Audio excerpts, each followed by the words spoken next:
Luke chapter 17, verses 11 through 19. Now on his way to Jerusalem, Jesus traveled along the border between Samaria and Galilee.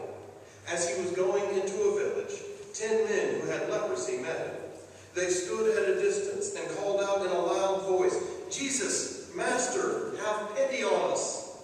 When he saw them, he said, "Go, show yourselves to the priest." And as they went, they were cleansed. Now, one of them, when he saw he was healed, came back praising God in a loud voice. He threw himself at Jesus' feet and thanked him. And he was a Samaritan. Jesus asked, "Were not all 10 cleansed? Where are the other 9? Was no one found to return and give praise to God except this foreigner?" Then he said to him, "Rise and go. Your faith has made you well." The word of the Lord. Well, this Sunday, the date, if you look in your bulletins, is October 10th, 2010, which would make it 10-10-10. And the story this morning happens to be about 10 lepers. And the sermon title is 10%. We've got 10s all over the place. So I'm going to ask everyone to group together in groups of 10.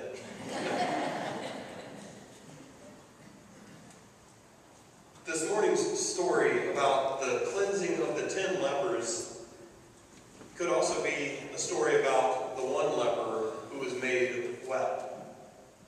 In this morning's gospel reading, Jesus is going kind of in this middle ground between Samaria and Galilee, and this is not something many Jews would have done in the first place. The fact that Jesus was willing to venture as close to Samaria as he was venturing was a bit odd. But he finds himself walking along, and as he crosses through a village, there are these 10 men who essentially accost Jesus, saying, "Heal us, make us well." Maybe as long as we call him Master, he will heal us. And so Jesus says to them, "Go, show yourselves to the priests." And on the way they were made clean. But one of them didn't listen to Jesus. You see, the other 9 just go on and do what Jesus told them to do. Jesus said, "Go, show yourselves to the priests." And they do what they're supposed to, but one of them does not do what he is supposed to do. He returns to Jesus, praising him and thanking him for what he has done. So what's the difference? What's the difference between the 9 and the 1? What happened? I really want to know this, particularly for myself, because I'm the kind of person that once I have a plan, I like to follow. Once I know what I'm supposed to do, I want to do it. I don't want to veer off path. Tammy can tell you that if you're traveling with me, things better go according to plan, or I am a very, very unpleasant traveling companion, especially when it involves plane flights. Now, I like to argue that the reason for this is, early on, I didn't really fly much until I was 22 years old. Actually, I didn't fly at all until I was 22 years old. And then I moved to Texas, and I was flying all the time, and it seemed like no matter what I did, I was missing flights. I'd get to the airport an hour and a half early and park in the extended parking, and the bus would take an hour to come pick us up, and so we'd miss our flight.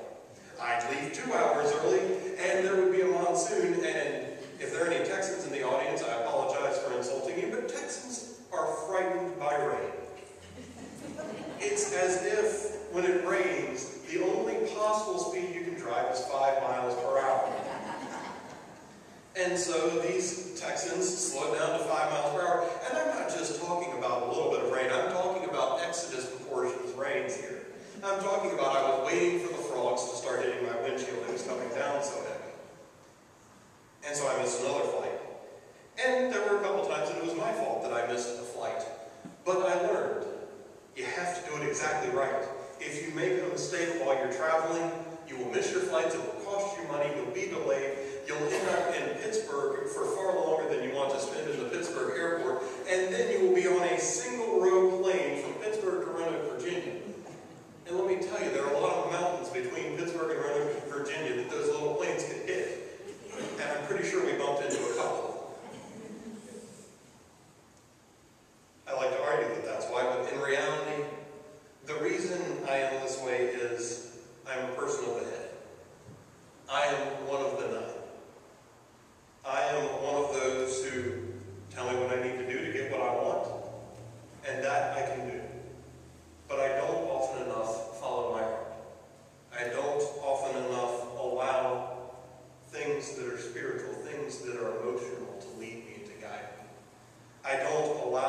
things to see below here.